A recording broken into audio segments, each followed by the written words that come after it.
All right, let us continue being the EPS citizen. Get our cozy blanket.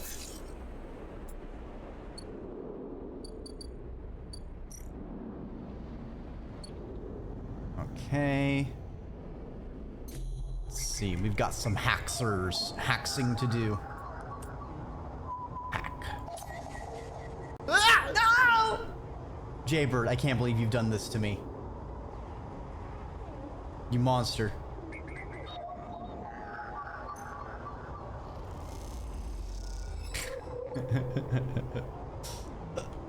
Alright, can I even hack the other one?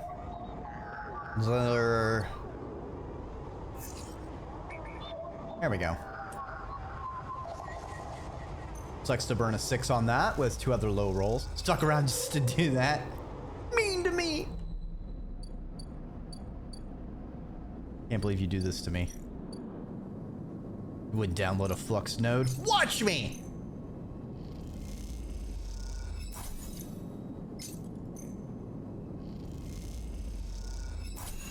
Oh, I'm so cozy. I'm so hydrated.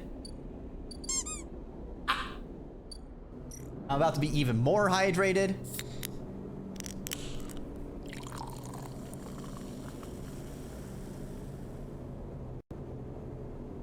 Ah, delicious. Feed the cats.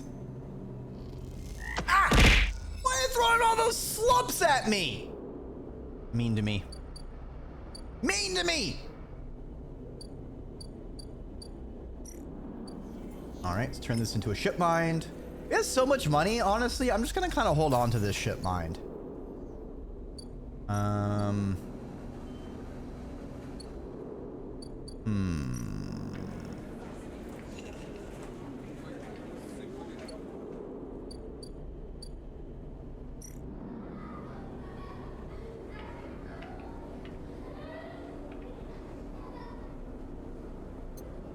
Oh, I can see if I can hack Yadigan. I guess I can do that still. That's a good use of a 1.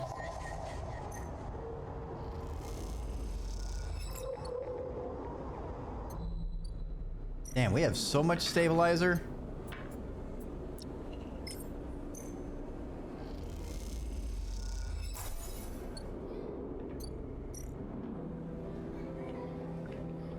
Alright, got nothing new with Caster.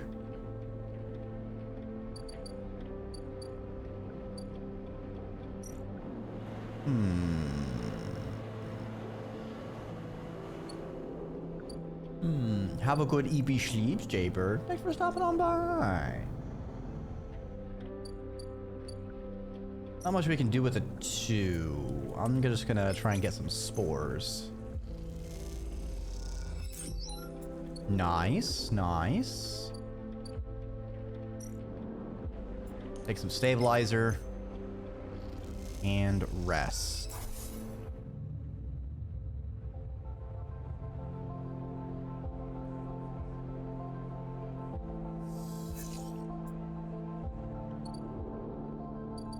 Oh, I forgot to eat. Oops.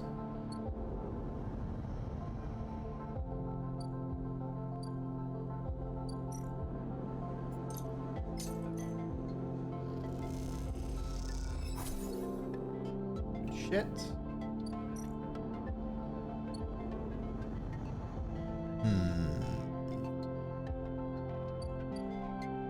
Let's see.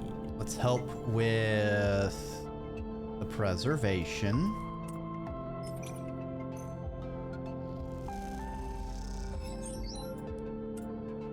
Sure, engineering's nice because we sometimes get randomly free scrap, but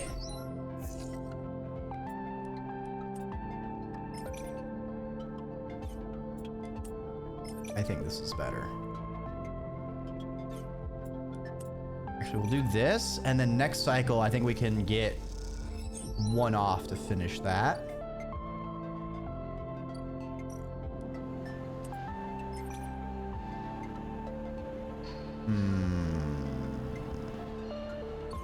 We'll hold on to that die. We'll just get our mushrooms.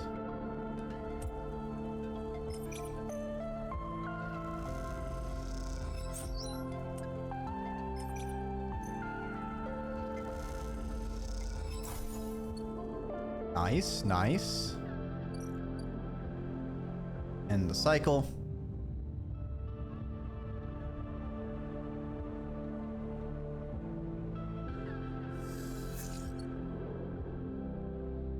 Ooh, we got some good rolls this cycle, baby. All right, so we're gonna be able to finish off helping out the dust house.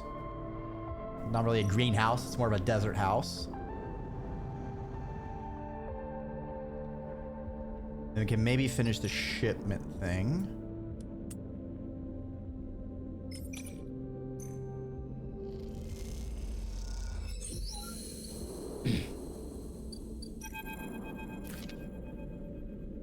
You and Aki stand side by side at the viewing window in silence.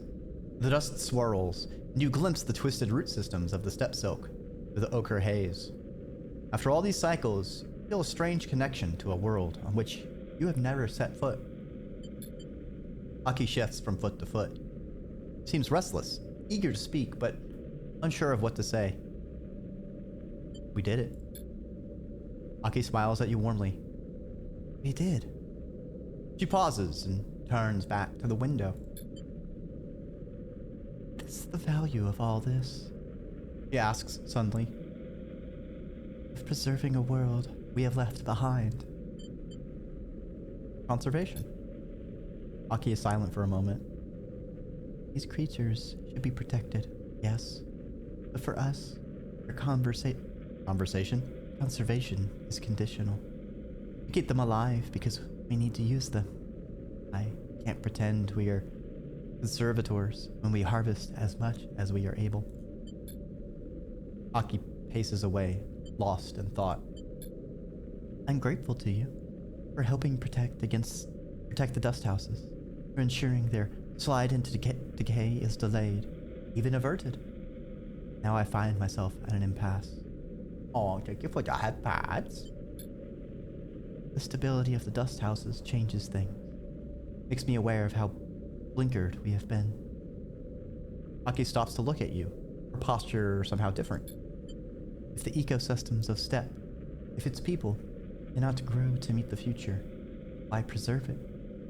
She frowns. Are we just slaves to the preservation of what came before? Not slaves, inheritors. Aki nods. But the weight of this inheritance is heavy. Aki comes close, holds your hands in hers. We must change. We must change to live. She smiles. I have seen that in you. The steppe. These people, this ship, should serve more than heritage, than history. It should serve the future. She takes a breath. There are those in the flotilla that need clothes, that need food. They can benefit from the gifts of the steppe's ecosystem. I want you to invite them. Can you do that for me? Of course. I know that soul sent you. She smiles. You can tell them. Aki, captain of the wind's long shadow, invites all the people of the flotilla to come. Captain? She smiles. Never ask. Aki steps away. You want to know about the flux, no? About its purposes, its origins. She smiles. You wish to protect your home, as we could not. I'm afraid I don't have much to tell you. It is an exotic wave of sorts, an energy that passes through matter. It shifts the very charged particles which run through our electrical systems. It is possible to shield against it, as you would radiation, as we have done with the dust houses, but only while it is weak. The flux event here was much like the first ones we felt on Ember's steppe. Localized, destructive but variable, but in time its strength grew. I don't know if it will be the same here, but... He pauses. It is coming from the center of the system. From the close orbit of Helion's star, H1. That is all we could uncover. He is silent for a moment, unsure of what to add.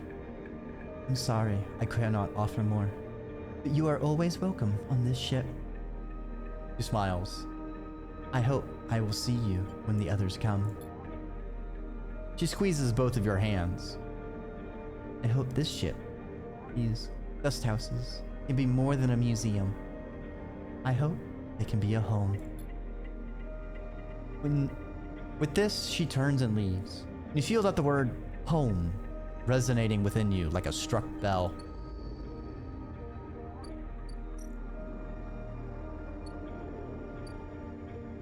All right, that's done.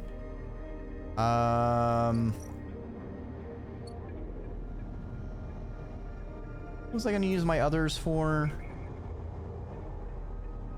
Flux hacked.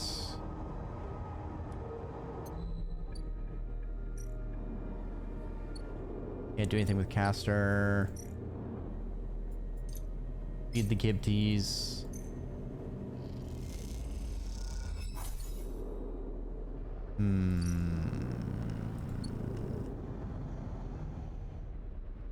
A mushroom cycle? No, next cycle is mushrooms.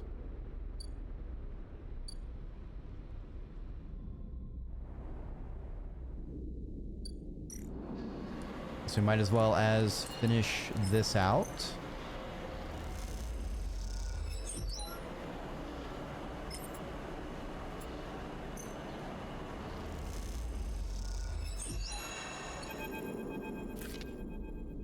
There's a loose crowd around the supplies you have unloaded, and a tense mood brewing among them.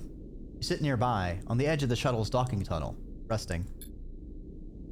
Further away, crews from Ember's Song continue their lives as usual, coming and going, trading and discussing. There's a quiet efficiency to the hub, set up as a common space for the swarm of small ships from Ember's Song that are part of the flotilla. Unlike Hearth or Steppe, there is no one capital ship for this moon's refugees, just a mass of individuals traveling in concert. Told Hearth we don't want their scraps! A jeering voice comes out of the small crowd nearby.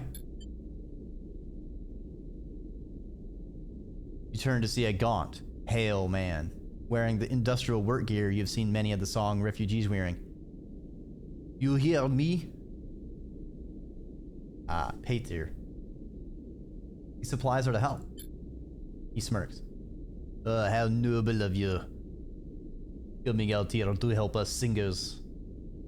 There's a rumble of anger in the crowd. We agreed to join the flotilla for joint protection.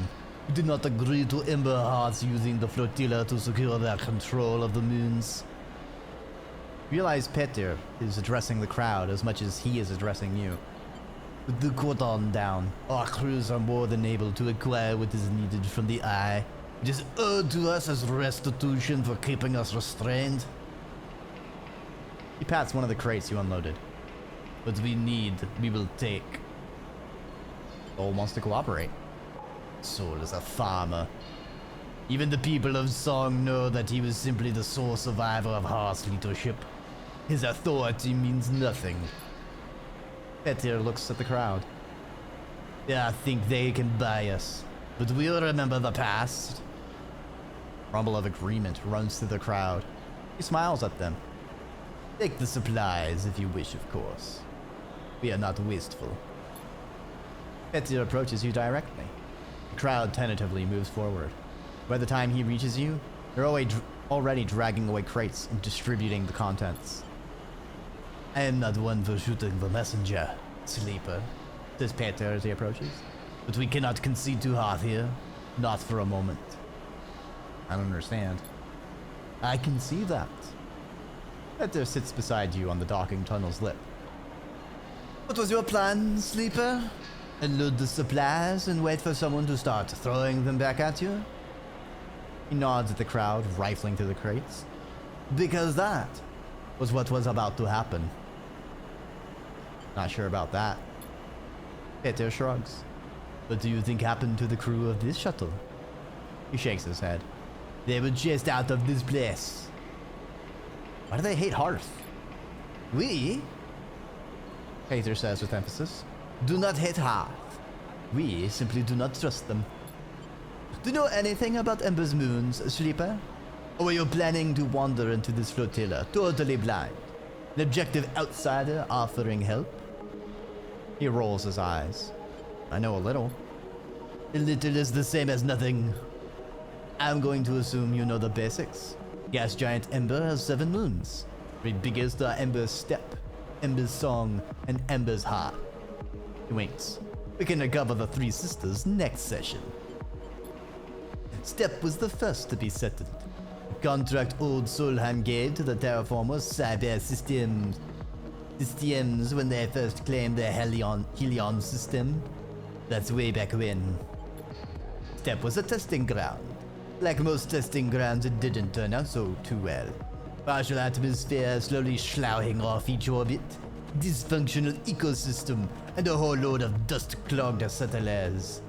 Place is a miserable desert long past its best before death. So Cyber moved to Hearth, where they redoubled their efforts.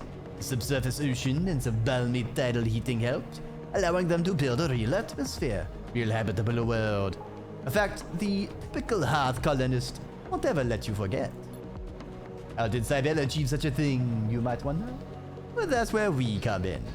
The same old rule of surrogacy, the one humanity built our universe around. Peter claps a hand to his chest in mock pride. My moon, Ember Song, is a sulfur-soaked rock, covered in volcanoes, tidally heated by its inner orbit to sweltering temperatures. Exactly the kind of crucible you need to fuel a terraforming project. Energy, industry, fuel, Song provided the raw materials for Hearth. Peter grimaces, willingly or not. And a crucible requires people to run it. As singers, born to a flaming pit and asked to stalk it so others might live in a paradise in the making.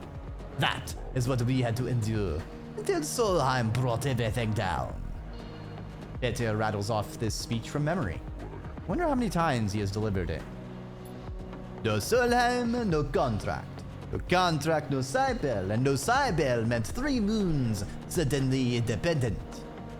Peter shakes his head. It was a war, Sleeper. Sometimes hot, sometimes cold. Then surprisingly, Hearth and Step came out of it better than us. Yet, Peter holds up a hand. They needed us. Sleeper always have. And so we are the linchpin. We're the center around which the moons orbit. A swirling ember. We've resisted takeovers, sieges, and expansions. And now, we will resist this. After people on these... excuse me. And the people on these ships think the flux was caused by Earth, intentionally or otherwise. And I have to say, some psychos I agree. So before you come here to hand out supplies, like a good soldier, maybe educate yourself. But you abandoned Song. Peter bristles. I want you to imagine what it is like to try and live on an airless volcanic rock when every system that sustains you starts shutting down. He spits and wipes the sleeve across his mouth. You abandoned nothing. Some stayed, others left. But we will reclaim Ember as soon as the flux fades or ends. We've weathered worse. Don't you need the supplies? As I said, we will take what we need when we need it. Peter stares out into the axis. There is no authority we'll recognize here. Won't keep you from the docking axis, Sleeper. No one here has the authority for that. But watch yourself here. Try to remember that the Eye is just another in a long list of people who have tried to control us. Yeah, a little bit stubborn, buddy. Stubbornness, I have found, is a quality in these dams. Peter sighs. Look, we are many, and we have many needs. Ships come to this docking axis for repairs or requisitions for friendships. You can provide these as well as any singer. You want to help? Help in your own name, Sleeper. Not in that of Hearth. Peter shakes his head. Carry that name here, and you will lose our trust. Be as we are. Act in your name alone. Peter puts a hand on your shoulder and stands. I hope I didn't just waste my time here, Sleeper. And with that, He walks away, back to the shrinking crowd that is distributing the last of the supplies amongst the crews present. Great, so we got some kind of fucking hyper-individualistic libertarian fucks. Oh, how dare you distribute aid?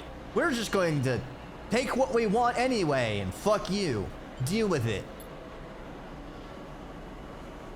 You watch them pass the food and water between them. No signs of conflict between the crews. Just a careful distribution of resources. Peter chats with a few crews, each of them casting looks in your direction. Ones that reveal little about the singer's intentions. You stand. It seems the tensions on the flotilla run much deeper than you expected. This won't be easy.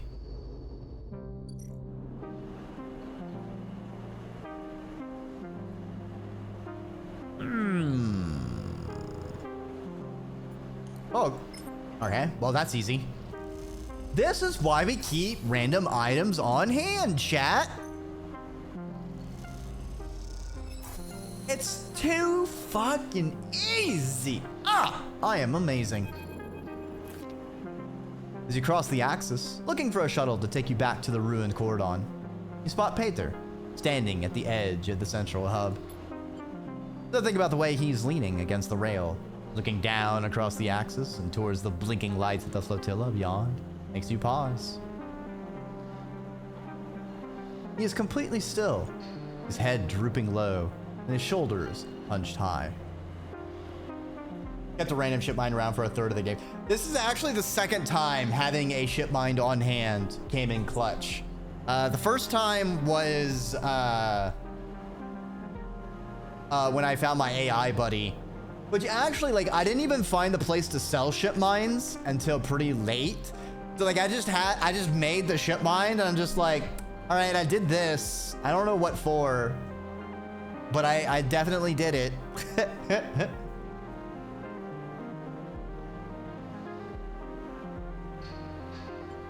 Approach him. You lean on the railing a little away from Peter, leaving a gap between you. This close, you can see the blank stare in his eyes, the way his hands hang limply in front of him. He takes a minute to notice you. Sleeper. Inhale sharply. Still hanging around? You okay? Peter pauses. Not really, no. Peter closes his eyes. You can feel his mind wearing, the thoughts refusing to be still. You're no sleeper, he says without opening his eyes. No one asked you to come here. He clenches his jaw. So why don't you just get lost? He looks directly at you, his stare a challenge. What's with you? Peter stands back from the railing. Who invited you, sleeper? Who said you could come here? You think because the Hathers decided to name you their errand boy, we have to put up with you? Don't want you here, don't need you. His eyes burn with rage. Go home, you stupid machine! A second after he shouts that final line, he collapses in on himself, staying upright, with all the energy going out of his body. He slumps back against the railing, his eyes closed once more. After a while, he speaks. I'm tired, sleeper. Tired of everything. Tired of the empty paternalism of Hearth. Tired of the paranoid whining of the crews. Tired of the endless cycles that look the same, smell the same, feel the same. Tired of running, of hiding, of fixing every shitty thing that breaks here. His shouts echoes a little in the hub. A few stop to look. He looks down at his feet. Everyone is tired. Aether doesn't react. He stands. I'm going to go. He looks at you and sniffs. Get some sleep. Aether turns away. He raises a hand and drifts away to the center of the hub. You turn back to the railing, not wanting to watch him go. Seeing him like this, you prefer not to stare. The traffic of the axis rumbles on as you watch under an endlessly shining sun. The same air recycled through all these lungs. The same dust gathering speck by speck on the windows. You take a deep, sharp breath, stand straight, and get moving. Before the inertia of it all gets to you too.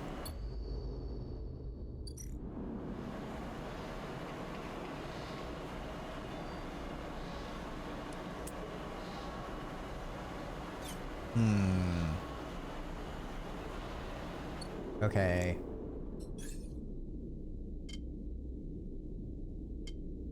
I don't have enough points to +2. Unfortunate.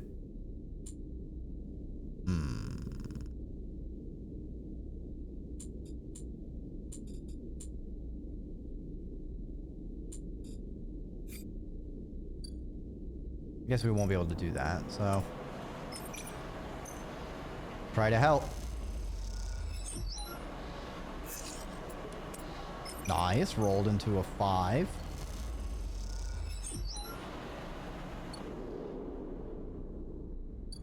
All right, next cycle is going to be interesting.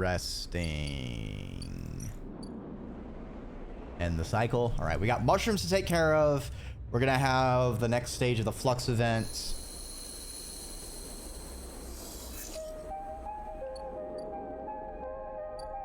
Okay, so short on spores.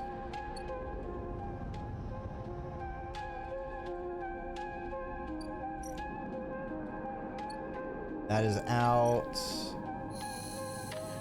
This is already bought.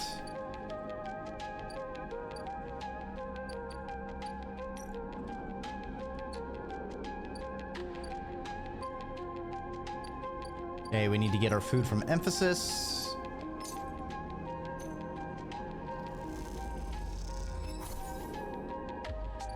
Feed the Kipti.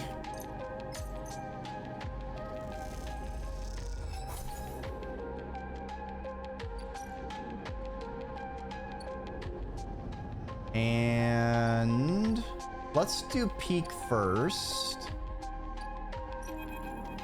in case we need to spend any rolls.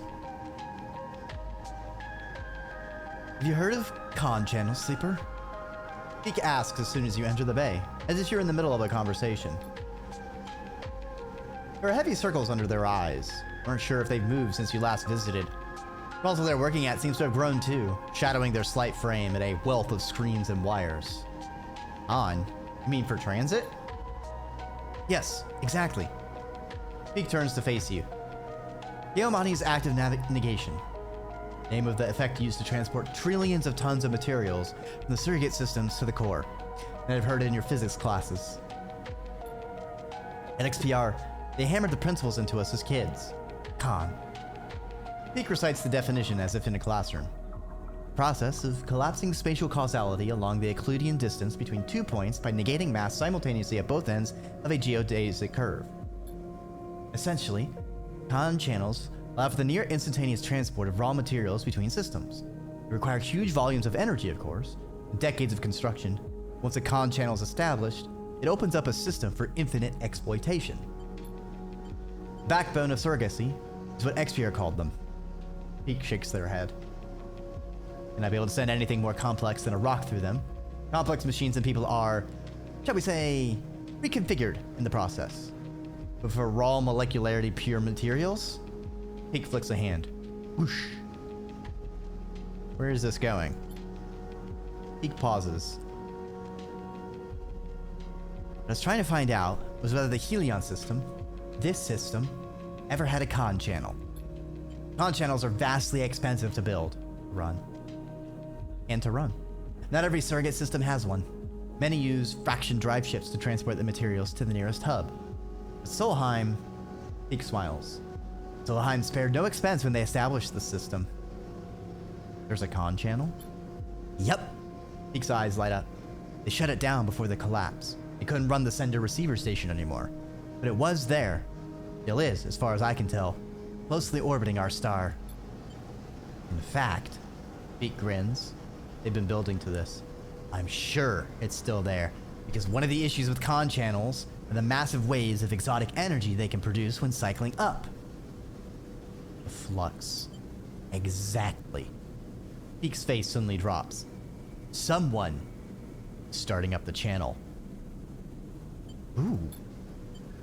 Peak sucks in a breath. That... don't know. Start counting off information on their fingers. You need a lot of resources to do it. You need to have people from the core systems. No real large-scale extraction in the Helion systems anymore. So why would you go to the trouble? Just to trigger the flux? Peak rubs their red eyes. Flux, the wave the con effect produces, is a side effect. A problematic one, but it isn't a destructive force. If it was, the core systems would never have been able to use it. Why are colonies collapsing because of it? Why is it chewing through systems? Kind of industrial systems that set up to function within range of a once active con channel. Peak is getting frustrated. The moons of Ember have been terraforming since before the collapse. It would have had to deal with the flux. But everything we have heard from the refugees said it brought down every system they had. Peak falls quiet, thinking it all through. Your mind drifts too, thinking of the con channels, those vast acausal highways that prop up the core systems and their endless appetite for resources. The system has been quiet for decades. Solheim collapsed. Most corporations gave up their claims, and apart from the Celis ships that came to begin work on the sidereal horizon, no one from the core has come here in all that time. You shiver as you imagine the attention of the core. The systems of logic and exploitation that created your suffering, turning towards the Helion system. A floodlight turned to this dark corner. A shrill bleep catches both of your attention, and Peak rushes to the screen, one showing a crude map of the station. On it, individual markers begin to flare up with insistent chips. Chirps. Peak looks puzzled for a moment, and then the face drops. No, no, no, no! They lean in close. This doesn't make any sense! What's happening? The flux nodes are appearing elsewhere on the station. Peak pulls at their hair. I set this system to alert me to other flux nodes near the epicenter of the flux event. These are everywhere. The hub, the low end, the shipyard. How can this happen? Only reason we saw flux nodes here is because of the most rundown part of the station. You're barely shielded, but others appearing? So far after the event? Peak turns to you. You're going to need to get me data from these nodes, and quickly. I'll keep looking at what I have here, but I need to know why they are popping up everywhere. Right now? Right now. We can talk more about con channels and system history when you're back, but this needs our attention right now. Peak turns quickly back to their monitor, their eyes following scrolling screens of code spewing from newly fluxed nodes. You leave quickly, but struggle to shake the image of the spotlight from your mind. You feel watched as you cross back into the Pilgrim Seed, on your way to a shuttle bay. You hurry onward, eager to outrun the fear.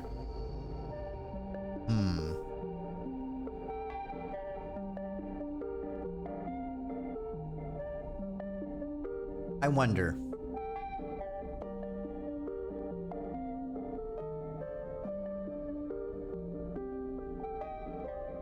What if it's a core system basically weaponizing the con channel and trying to wipe out everyone here and then sending fresh people to harvest everything or take it over?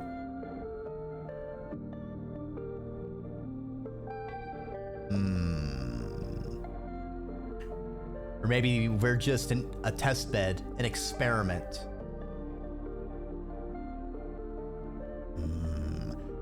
I'm definitely feeling weaponizing these con channels is where this might be going.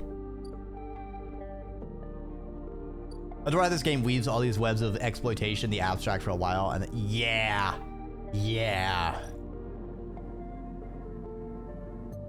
Anyway, here's that data. We need to get these right now. All right, well, here you go. You watch as Peak works on the flux data, the nodes unfolding like flowers now, giving in to Peak's increasingly sophisticated decoding protocols. Seeing data like this, as an image on a screen, is an almost unrecognizable representation to you. Nothing like swimming among nodes and threads. Despite this, Peak has proven themselves to be more than able to handle these complex data structures, even through this limited representational paradigm. The bay door hisses, interrupting your flow of thoughts. Turn to see Ash entering. It's been a minute since we've seen Ash. Ash! She looks up and meets your eye, but doesn't respond. Ash stalks into the bay, head down. Looks tired, not in the mood to talk. How's the weapon hunt? He asks, without turning from their screen. Slow, unsuccessful, tedious. Ash slams a bag down on a crate and hops up to sit on it. You still unpicking balls of yarn? Sleepers help. Peak smiles. They brought me some good stuff this cycle. Maybe they can help you find the weapons you were smuggling? Clear that Ash doesn't appreciate Peak's tone. Don't Tavanage have them? Yep, Ash replies. At least until I find where they're keeping them. Ash? Peak cuts in without looking away from the console. That's not a good idea. This is my mistake, Peak, and I'll fix it how I want. Ash folds her arms. Tavanage just lost the cordon. Equipping them with weapons is not something I want to have been responsible for. Peak holds up a hand. Shh. They lean in towards the screen. Son of a... Oh no. They hid it in the wake of a wave. Peak is whispering to themselves. It's alive. They lean back in their chair. Ash crosses over to look at the screen. Alive? Well, it's growing. Processing. Quietly working away in the dark. Look! You cross over to the screen and stand beside Ash. In it, you can see that Peak has all 4 nodes decoded. The pattern of shadows from inside them sit on the screen like dark stains. Then you notice it. Movement. The thin threads that cross from one stain to another. As you watch, you notice that the movement only ever happens in your peripheral vision. As if this thing, this shadow, knows it's being watched. This is how the other flux nodes appeared. Peak rubs their eyes. They weren't fluxed by the wave. They were corrupted after the fact. This thing, this shadow that entered in the wake of the wave, corrupted them. It made the corruption look like the result of the flux. Sleight of hand. Peak runs a hand through their hair. The flux wave is so massive, so complex that it opens up the systems to be attacked. As it reconfigures exposed systems, the shadow is broadcasted in, implanted inside. Away from a con channel, it's a brute force way of hitting every system in Helion. Once the systems are vulnerable... Peak looks pale. Their eyes reflect the screens. This flux isn't what is attacking the systems. It is the siege weapon, a Trojan horse. And this thing takes over. Peak sits back in their chair.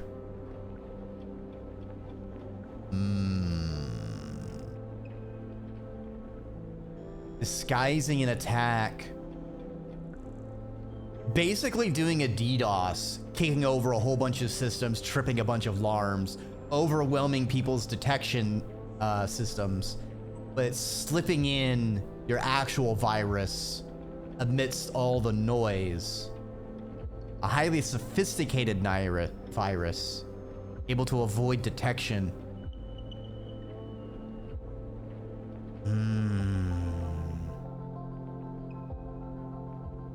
With its own hacking suites.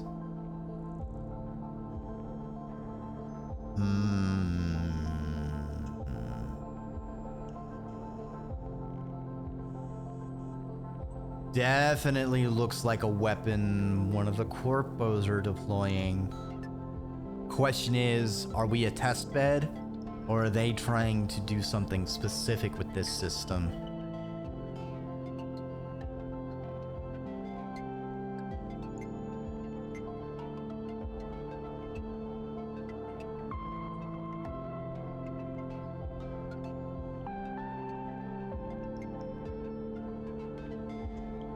What if it's specifically for sleepers?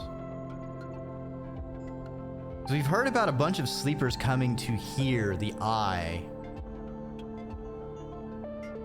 We are electronic, so we are particularly affected.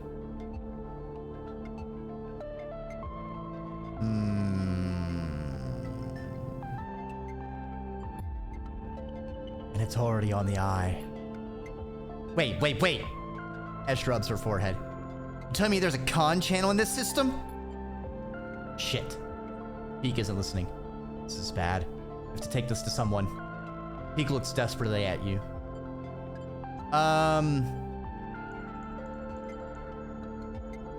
Fuck, which person was Helene? Oh, Helene was the representative. No, we're taking this to Seoul. Right. Refugees need to know. Ash cuts in. Maybe they can protect themselves against it. Lead an evacuation. Evacuation? Are you insane, Ash? Peek is desperate. Havanage are the station administrators. They need to know.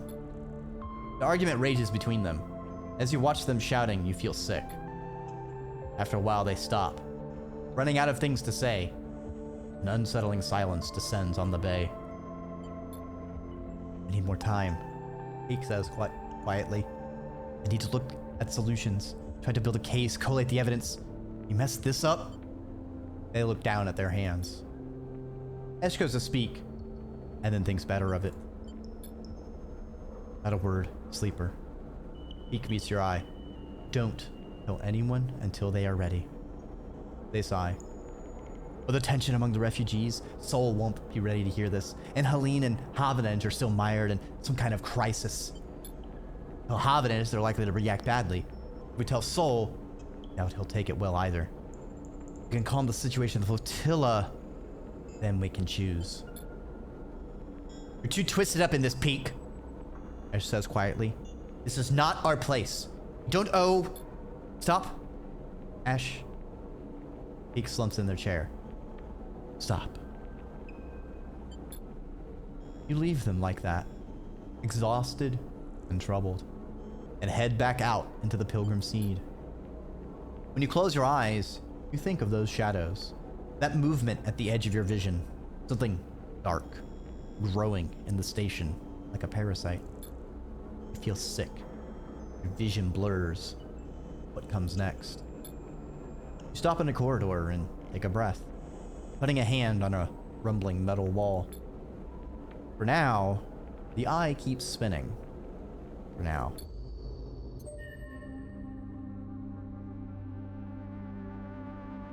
You know what would be really cool?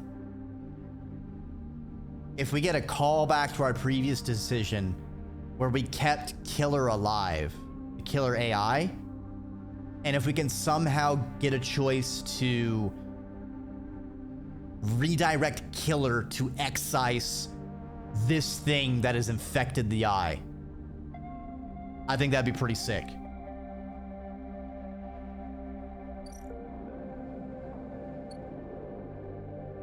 Alright, we got mushrooms to harvest. Yummy, yummy mushrooms.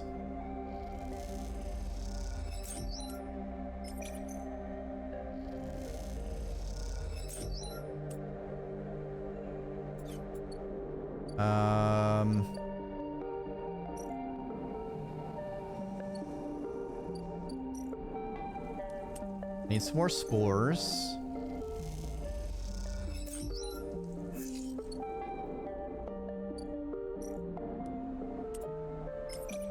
Harvest the mushrooms. Cool beans. Replant.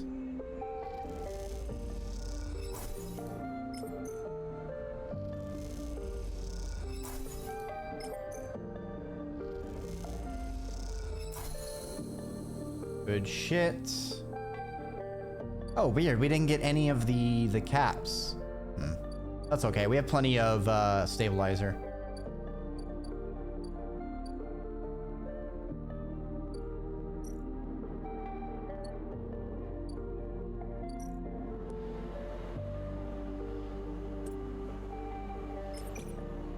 Fitty fitty.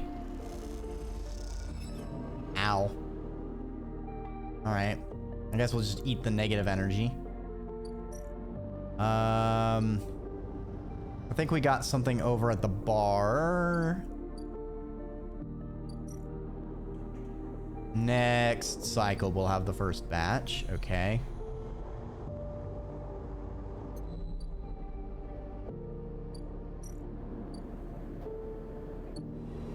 Can we talk to Navigator again? No. Alright.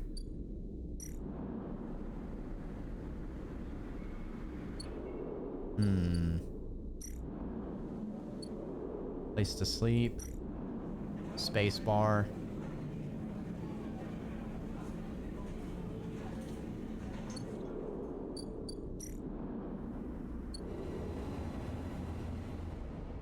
Alright, let's go ahead and feed the cats and sleep.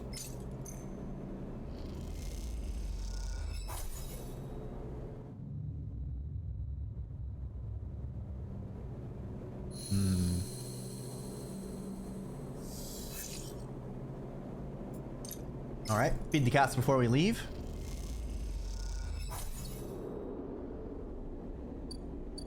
Go ahead and eat an emphasis for our delicious, delicious spiced fungi.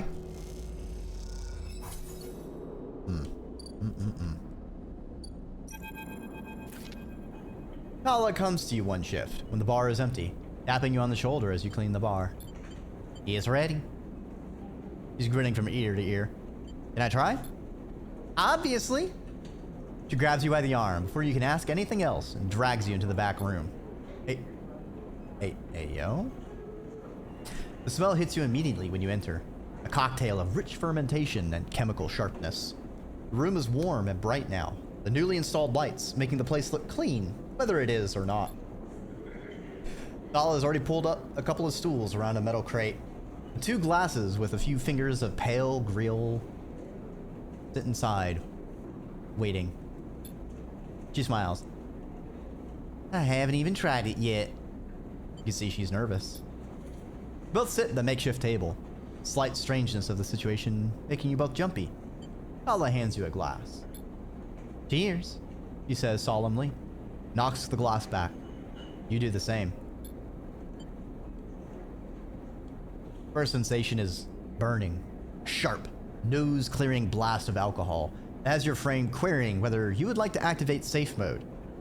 You gulp the drink back. It's only then, behind the burn, you taste the earthy tones of the mushrooms, wood and the soil, left behind like sediment. Barely there. That's strong. Kala nods vigorously. Woof! That was heavy. As promised, though. You think? He swirls the glass and puts it down. Wait, I have an idea. Kala grabs a metal bottle from the newly installed work surface, adds a few drops of water into the grill. Try again. This time the burn is a warming glow. Harsh, but fading off. The woodiness feels less heavy. There's something floral in amongst the marshy decay. Something fresh and bright that you never expected to find. Both you and Tala meet eyes. It's really good, right? It is. Tala grins with her whole face. That makes you smile too. Wish I had her comment. Yeah. Same. Tala pours some more grill and adds some more water. The action's already taking on the quality of a ritual. You both drink. Tala tucks her feet up beneath her on the stool, folding her legs. Looks down in her glass and swirls the liquid thoughtfully. It's almost like absinthe, since usually you dilute that as well, and it's a pretty earthy drink. What's on your mind? Tala looks up, at nothing in particular. My father opened this place, you know? She says out of nowhere, a thought suddenly becoming words. It was his attempt at making a life for us, for my family. When we got to the eye. Your family? My father, my mother, my little brother. She takes a drink. You're on a round now. I'm sorry. That's okay. Parents had long lives, and my brother is somewhere in the Starward Belt. Ran off with the salvage crew. Puts her glass down. He's alive, as far as I know. I was just thinking about something my father told me. First set this place up, he wanted to call it the Bantayan. He was afraid it scared off the customer, so he kind of translated it. Hence, the Overlook. These past few cycles, when I've been in here, thinking about I should rename the place. She looks at you. Bantayan. What do you think? What does it mean? Dad said he translated it to Overlook, so something like that. Watchtower, maybe. Lookout. Paula picks up her glass. That settles it then. To the Bantayan! Both clink your glasses and drink up. She hisses through her teeth. Still harsh. She laughs, then suddenly grabs your shoulder. Oh, Sleeper, I totally forgot. She stumbles to her feet. She lurches over to a corner of the room, covered with a plastic sheet, and whips it off like a magician performing a trick. Beneath it, a neat little kitchen. A sink, a work surface, and a compact oven with a hob. Your kitchen! She doesn't give you time to respond. You can make some stuff here anytime, as long as you promise not to raid the mushroom farm. Need those for the grill. I was thinking too that if things pick up, you can start serving proper food at the the Bantayan. She laughs. Do you like it? It's perfect. Probably gives you a hug and quickly stands back. I'm sorry, I'm so glad you're here. She grins. Me too. As Tala tidies away the glasses, you inspect the kitchen, checking that it all works.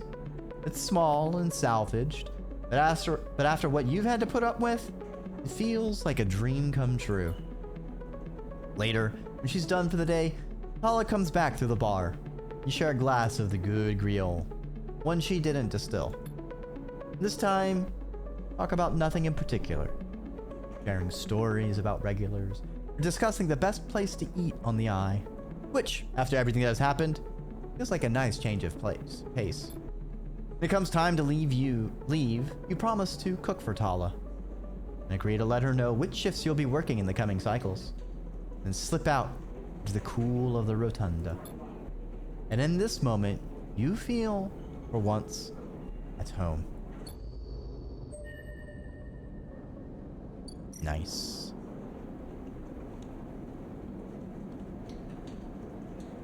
Okay, so we can make our own food, it looks like. Sweet. Okay, that's going out. This is going out. We've got 4 skill points. Okay. Nothing to do but help out the remaining flotilla mission, it looks like.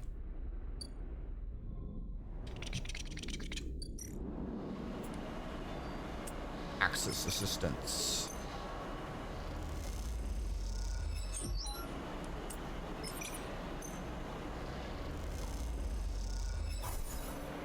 Reroll. Nice.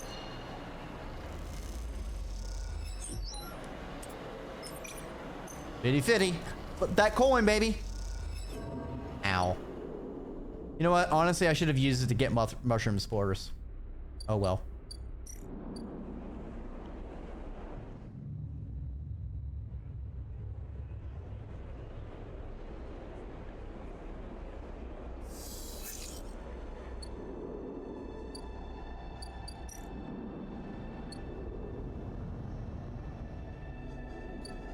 Alright. Well, instead of eating at Emphasis, let's cook some of our own food.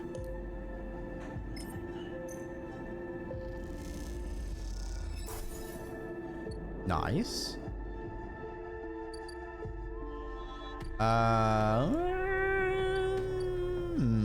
What was I doing? Feed the cat.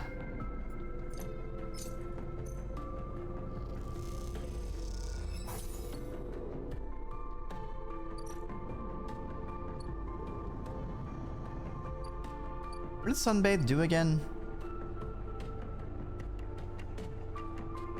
Ah. Interesting. We have more money and use that rather than burning dice.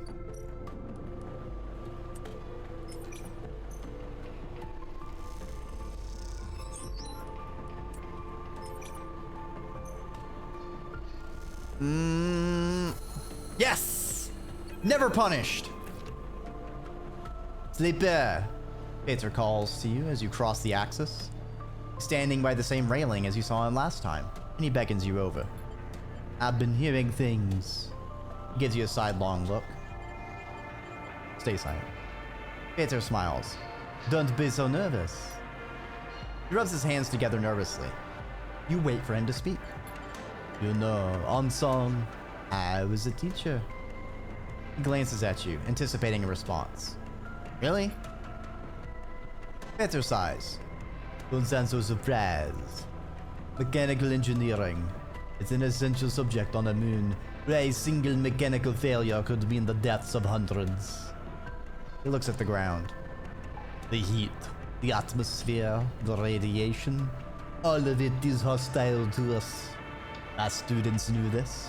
Their work, their training, was respected. As long as they were careful and respected Song themselves, they could have their choice of colony placements. They were always in demand. That meant I was respected, surrounded by friends and colleagues, always able to call in favors and repay them, lack for lack.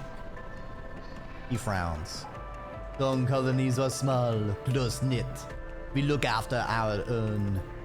When the flux event started hitting, colonies went dark overnight. We all knew what those kinds of failures meant. Like always, we lost more people than any of the other moons. He balls his hands into tight fists. Not a single one of my students left Song. Our future was cut off. Just like that. My future. He flexes his hands.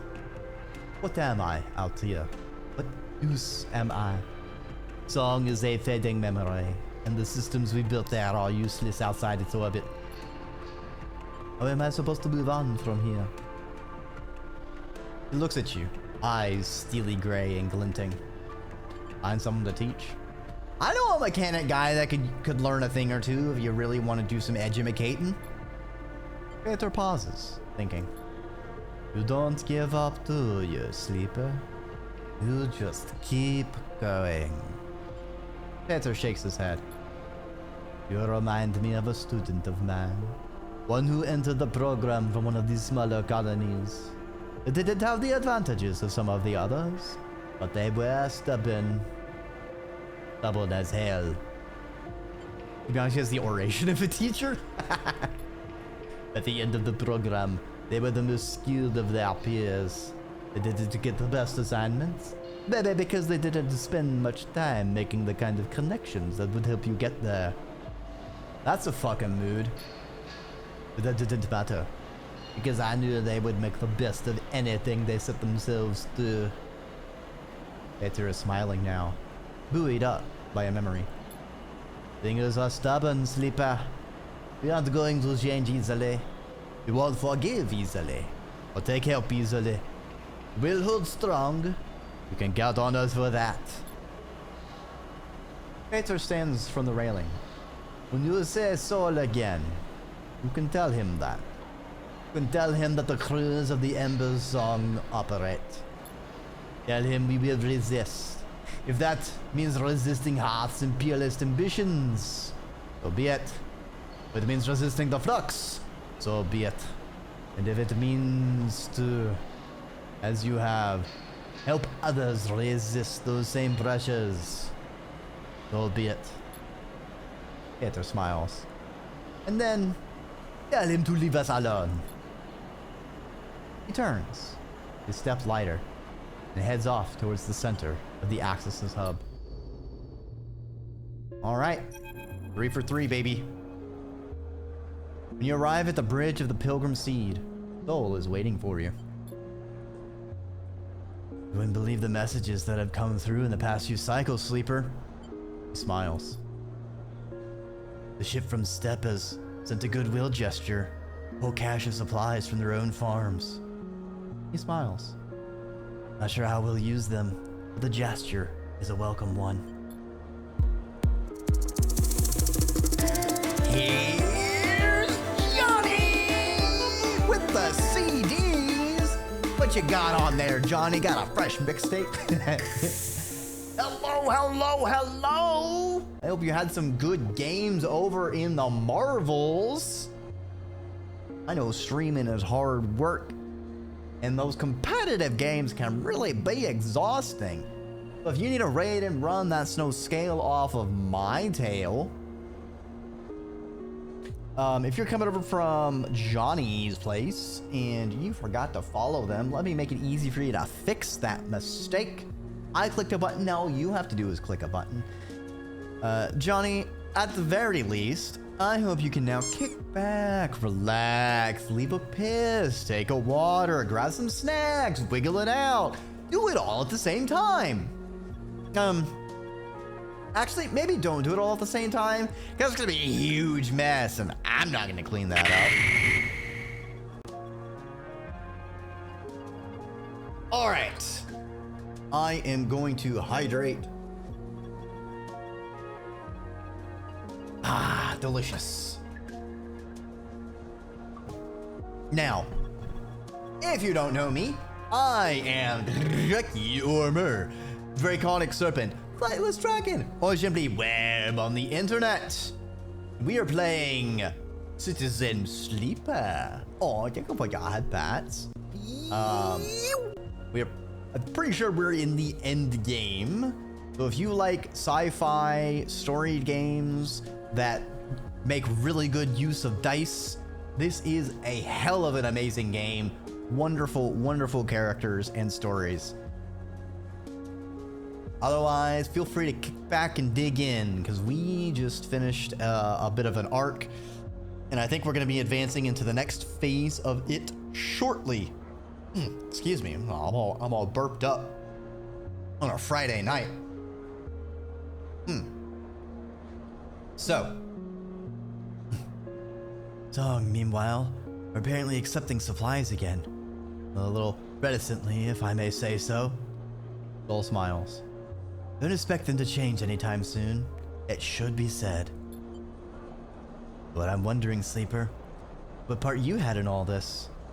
Soul eyes you, waiting for an answer. I helped where I could. Come to expect that of you, Sleeper. He smiles. You look at Soul, his eyes bright and eager, and wonder what he sees in you. Are you a tool to be used, or an ally? It can be hard to tell. I want to show you something. Soul squeezes your shoulder, turning you to face the lift. He leads you along the axis of the ship, towards the engines, the clanking of his suit, accompanied by the constant hammering and welding that fills the echoey bulkheads of the Pilgrim Seed at all hours. The cordon lifted and shuttles able to go out to salvage scrap and barter for supplies, the ship has become a place of transformation, moving towards some state yet to be revealed to you. You look at Soul. What is his plan here? What is he preparing the Pilgrim Seed for? Or are his sharp eyes simply focused on making it through the next cycle? Suddenly, Soul stops in front of a huge bulkhead door, like the seal on the front of a dry dock hangar. He signals to someone in a cabin, high up, attached to the wall, and they begin the process of opening it up. Pilgrim Seed was built as a short-range freight carrier, you know? The amber warning lights of the bulkhead door send spinning shadows across Soul's face. We built it to ship the entire harvest from thousands of farms to the silos at Pesseru. When we realized we needed to leave, it was the biggest ship we could muster. Soul raps on a metal plate. Somehow, she's carried us all the way out here. We? Farmers mostly, from outside the city and the edges. He flexes his shoulder beneath his suit. We saw it coming first, I guess. Knew it was time. Others didn't want to believe. I was a farmer. Had a whole load of land and people to run it. My people helped convert this place for a long trip. He looks at his feet. Others led, organized the evacuation, and debated the plan. What happened? Not one of those folks made it. Soul rubs his forehead. We were out in the black a long time before we got here, Sleeper. Things happen. The upshot is when I was chosen to take over, I guess my crew trusted me. And I knew the ship. I argued, reminded them I'm no leader, that I'm sick, but, well, the service chooses you. A loud klaxon sounds, indicating the bulkhead doors are ready to open. They groan as they slide back. The metal squeals, echoing through the vast ship, bouncing off its hard-plated walls. At first, all you see is darkness. Then the lights go on, in huge strips that stretch back and back, as far as you can see. The space in front of you, a vast bay, bigger than any you've ever seen, is empty. When we left Hearth, we didn't have the time or resources to convert the entire ship. Sol begins leading you into the massive space. So much of the freight space we sealed away, shut down.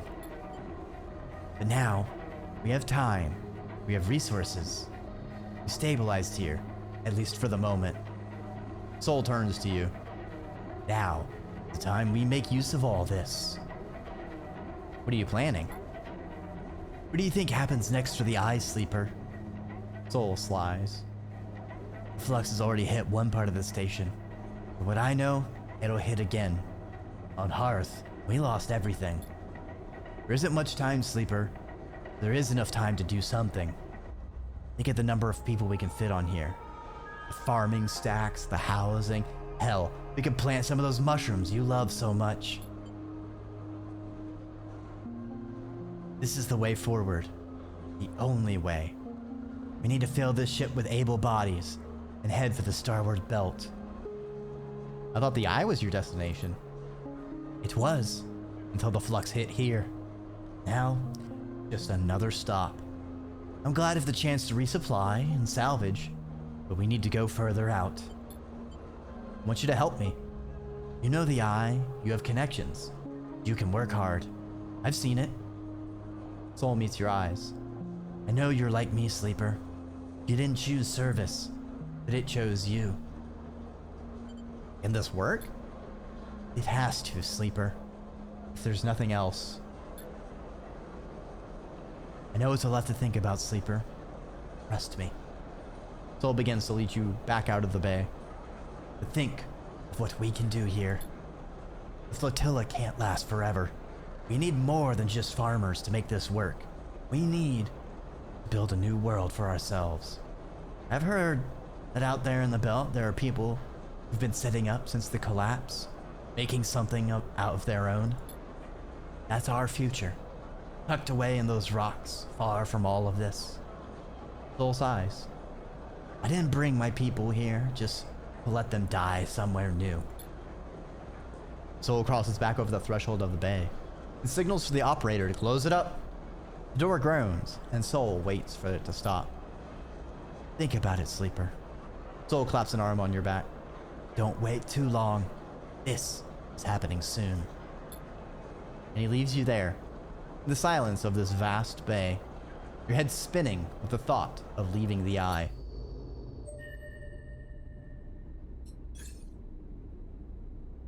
Hey, we have enough to get engineering +2. Nice. Climbing bear.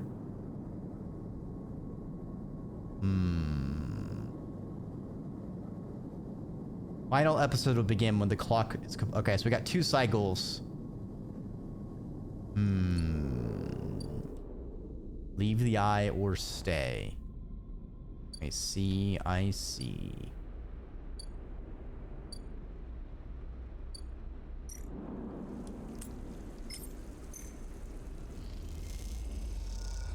Go ahead and get some spores.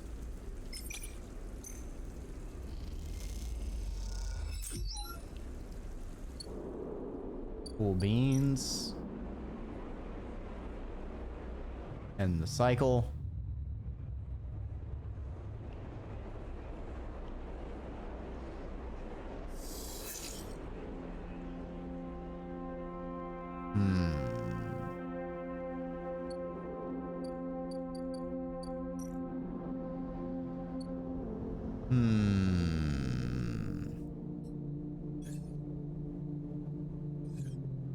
Let's feed the cats.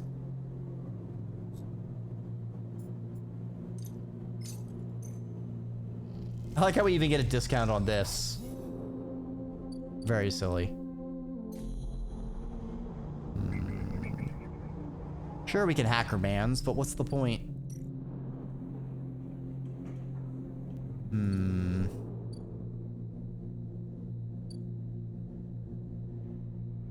What would be the most useful thing to burn our dice on?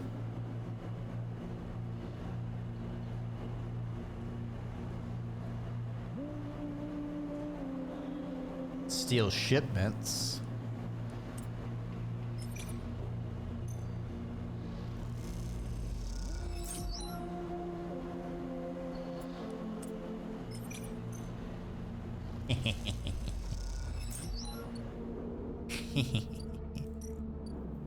Free shit.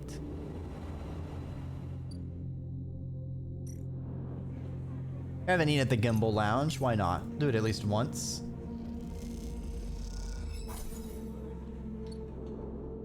Might as well sleep here too. We haven't done here. We haven't slept here before.